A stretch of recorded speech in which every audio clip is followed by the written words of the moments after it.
I was covering Henry Cabot Lodge, but then I was just assigned as a general reporter at the convention itself. And at one point, I was on the floor, convention floor, and I was interviewing Walter Reuther, the president of United Auto Workers, and G. Menon Williams, Soapy Williams, governor of Michigan. And we were talking about liberal versus conservative politics, and suddenly word came around that Lyndon Johnson was headed for John F. Kennedy's suite.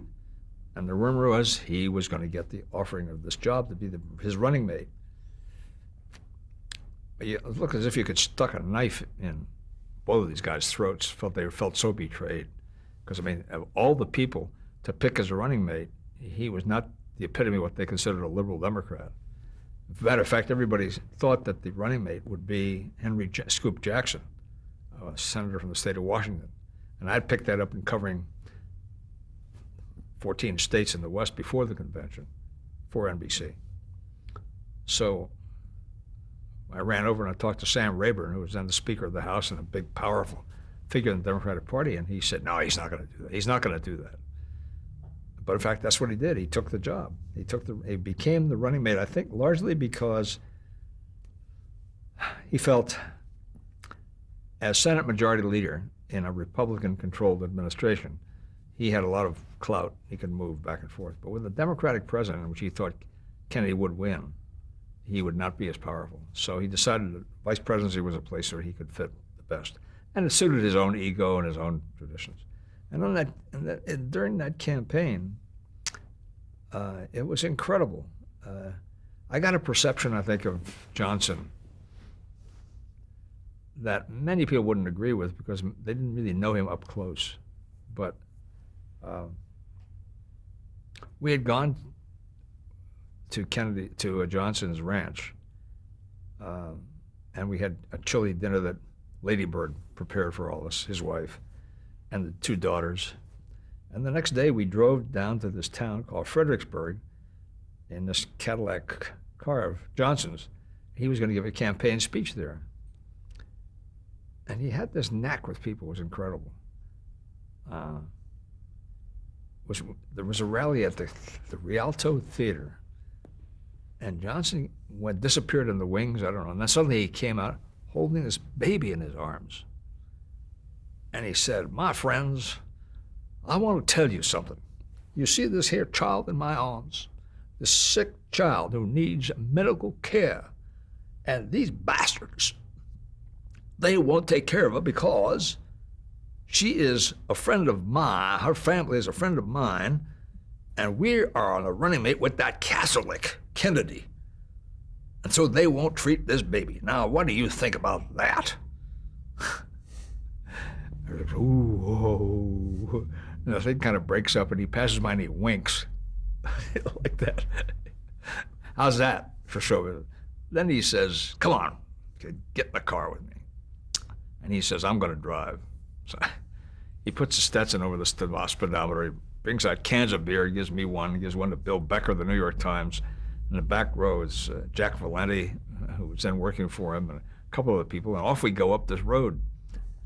And God, go about 80 miles an hour. It seemed like it to me. I mean, he was just gunned out, foot on the pedal. And all of a sudden, the speakerphone, it's Bill Moyers on the phone. He says, Senator, he said, there's flooding.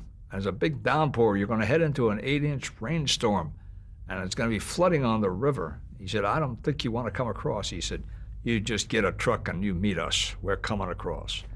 Well, we run into this rainstorm of 8 inches. It really came down in buckets. And we got to the banks of the river, and it was dark, but you could see the water, the raindrops bouncing off the river. And there was this truck on the other side, and we didn't have any rain gear with us because we didn't expect a rainstorm. He's getting out, and he's going like that to them. So the truck comes across the bridge, and it's sliding from side to side this way. And it gets across, and the ranch hands get out of the truck, absolutely shaken.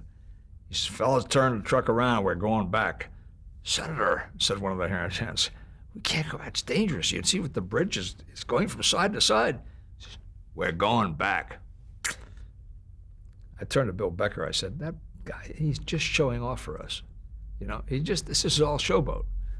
He says, yeah, that's right. So anyway, the truck gets turned around, and by God, the driver gets in. Johnson gets in over the gear shift, pulls me in on his lap, and Becker on the other side. And we ride across the river. I'm sitting on the future vice president's lap as we go across the ranch to his house for dinner. I mean, it was one of these bizarre things, you know. And the more you learned about Johnson, I mean, I know he's taken a justifiable rap on Vietnam, but you know, as a domestic president, he was incredible. I mean, the social programs that he pushed, and his willingness to take on the extreme right was really something to be admired. I know I was with him at one point. I'd gotten a sign pulled off of covering him to cover Nixon. I followed Nixon around, and I came back to Fort Worth, and I was filing a radio piece. It was 2 o'clock in the morning. And I shut down the press room after I got my story done. And I got in the elevator and pushed the button. And with that, a big hand went whop right in front of the door, blocked it. And it was Johnson. He says, "What are you doing here?" And I said, "Just working, sir."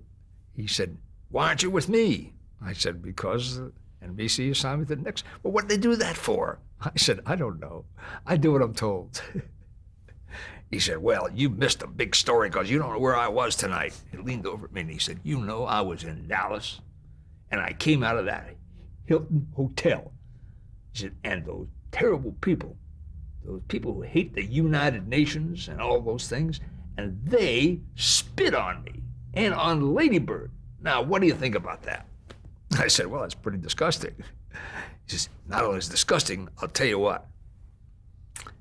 He said, "You come with me tomorrow, and I'll show you." And so we got on a plane the next day to fly back to his ranch, and he pulls out this notebook. He's got all these little notes in it. And he said, "You see all these counties?" He says, "We're going to win those counties. We're going to beat Mr. Nixon by 50,000 votes. I thought, well, this is more braggadocio. Well, you know, Kennedy won the election by 50,000 votes. And the conventional wisdom is that, Chicago, that's where it happened, the Chicago mob. They're the ones who, I think it was South Texas. I think it was Lyndon Johnson the whole time.